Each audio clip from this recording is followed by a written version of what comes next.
Hello friends, I am Mukunda Mali. You are watching Bright Future Classes Patonda. प्रयत्न उज्ज्वल भविष्याचा.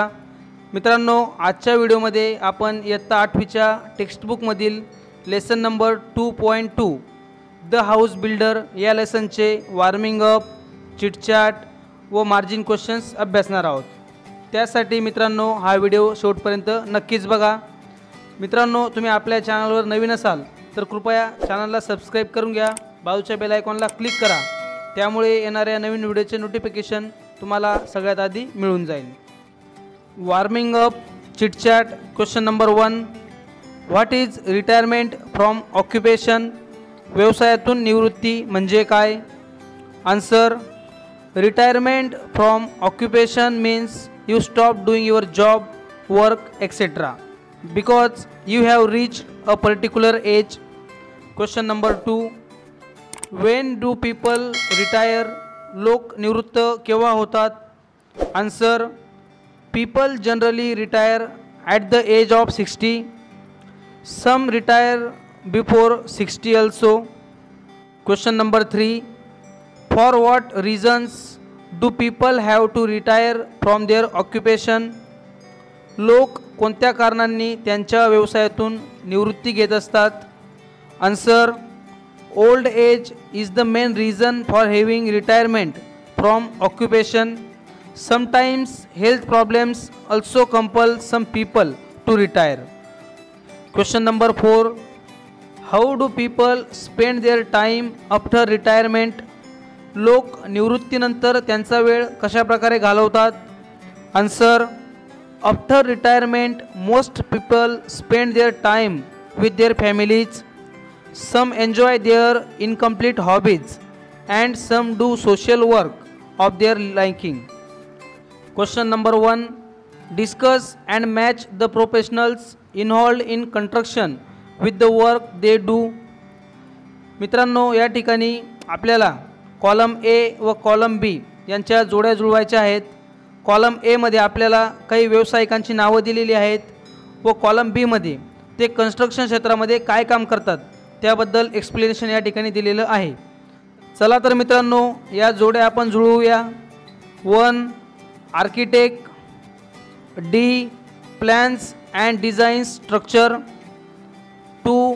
Engineer. E. ensure structure will be strong and stable. 3. building contractor. G. supervises construction, employs workers, professionals, etc.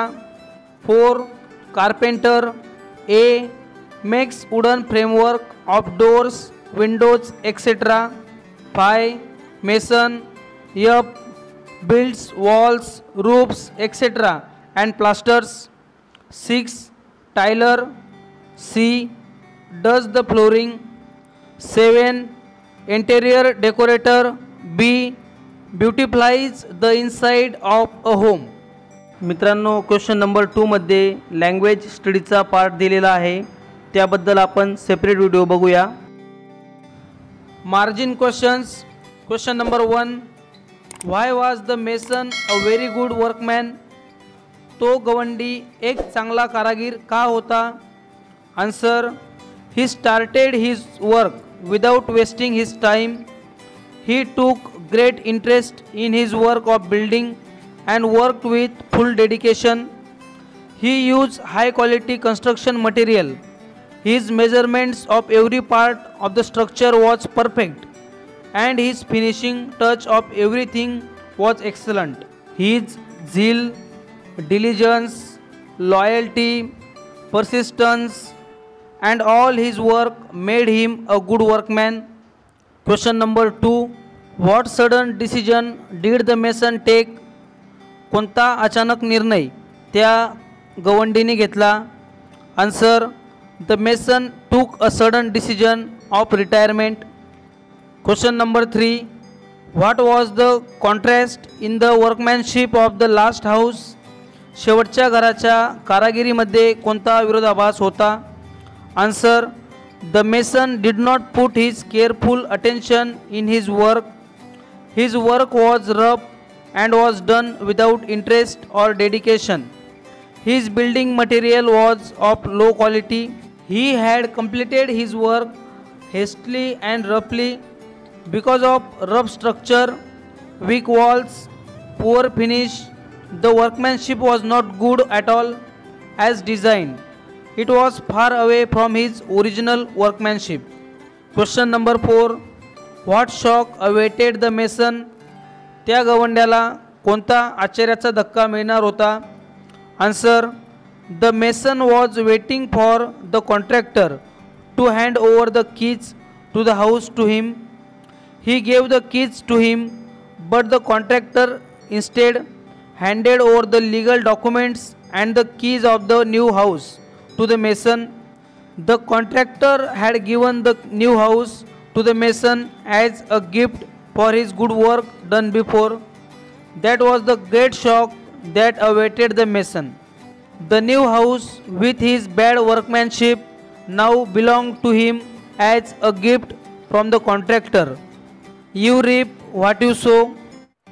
Hello friends, I am Mukunda Mali. You are watching Bright Future Classes Patonda, प्रयत्न उज्ज्वल भविष्याचा.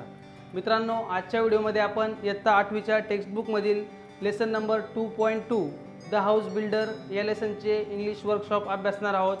त्यासाठी मित्रांनो हा video शेवटपर्यंत नक्कीच बघा. मित्रांनो, तुम्ही आपल्या चॅनलवर नवीन असाल तर कृपया चॅनलला सबस्क्राईब करून घ्या. बाजूच्या बेल आयकॉनला क्लिक करा. त्यामुळे येणाऱ्या नवीन व्हिडिओचे नोटिफिकेशन तुम्हाला सगळ्यात आधी मिळून जाईल. English workshop question number 1. Find from the story the noun forms of the following. खालील शब्दांचे नाउन फॉर्म्स आपल्याला या गोष्टीतून लिहायचे आहेत. 1. Dedicate, dedication. 2. Measure, measurement. 3. Decide, decision. 4. Perfect, perfection. 5. Own, ownership. 6. Give, gift. 7. Responsible, responsibility. 8. persist, persistence. Question number 2. Choose the proper phrase or expression to complete the sentences meaningfully. खाली दिलेल्या phrases किंवा एक्सप्रेशनमधून योग्य फ्रेजचा वापर करून आपल्याला पुढील सेंटेन्स अर्थपूर्ण पद्धतीने पूर्ण करायचे आहे. 1. She does her job with full dedication. 2. one should make up one's mind to help others when needed. 3. As Mr. Jadhav was transferred to Chennai, he had to hand over his responsibilities to his assistant. 4. The laborer's income was not sufficient to meet the needs of his family. 5. Because of a fault in the wiring, they will have to send for an electrician. 6. Mother tried hard to change her son's habits, but to no avail. 7. Mangoes from Ratnagiri are always in great demand. Question number 3. Read the story and answer in your words. A. The owners of the new houses built by the mason would be extremely pleased. Why? त्या गवंड्याने नव्याने बांधलेल्या घराचे मालक अतिशय खुश असत. का? Answer. The mason was a very good workman.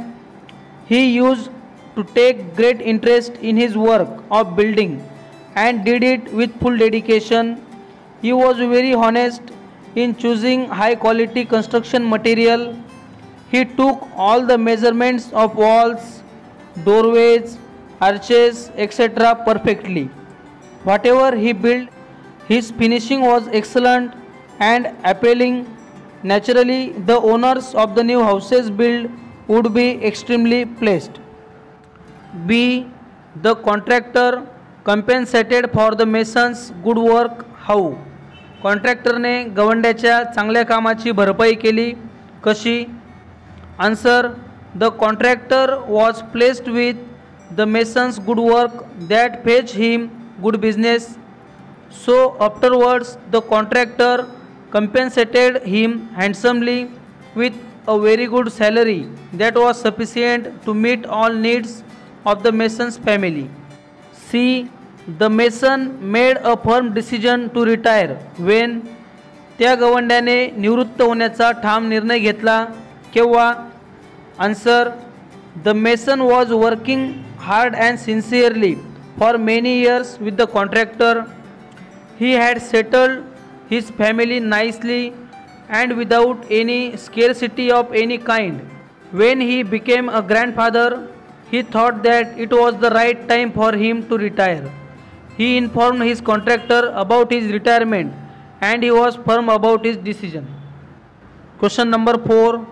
Read the following words from the story aloud and fill them in the proper column.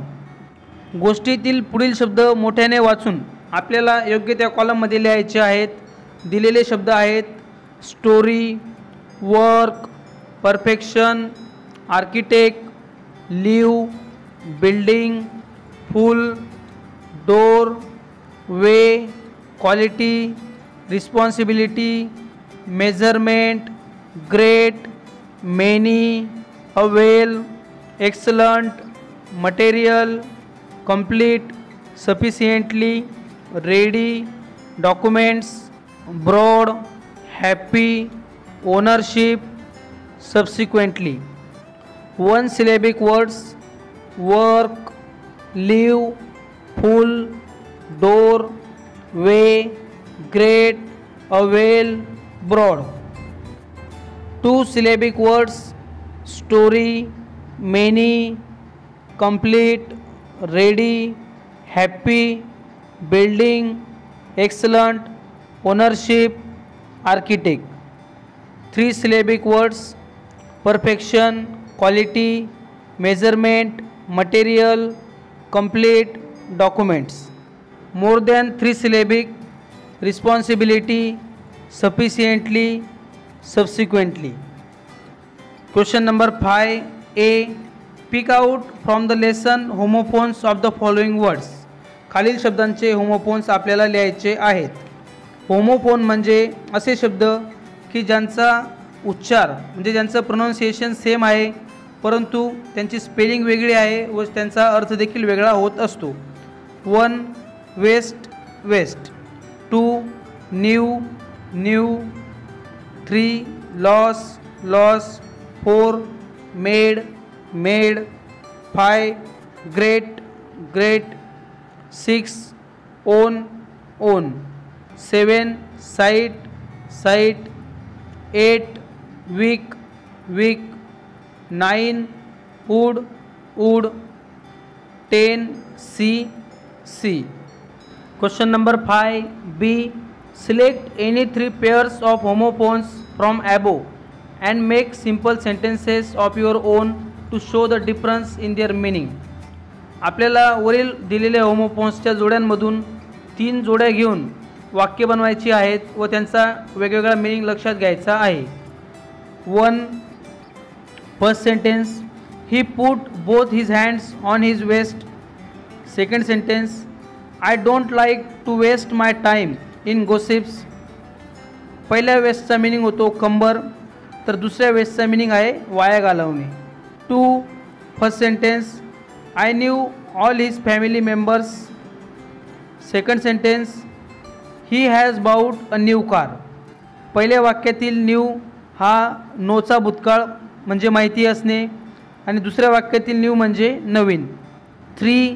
First sentence: our maid is always clean and tidy. Second sentence: we made a kite our sleeves. पहिल्या वाक्यातील made म्हणजे मोलकरीन तर दुसऱ्या वाक्यातील made हा मेकचा भूतकाळ made आहे म्हणजे बनवले. Question number 6. Always do your best.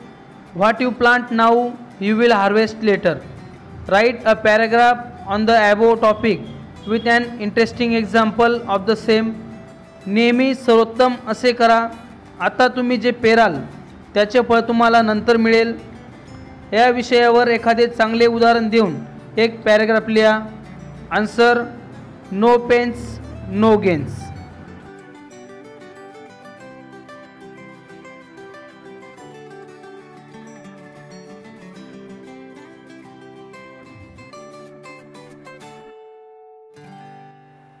I hope friends तुम्हाला व्हिडिओ नक्कीच आवडला असेल.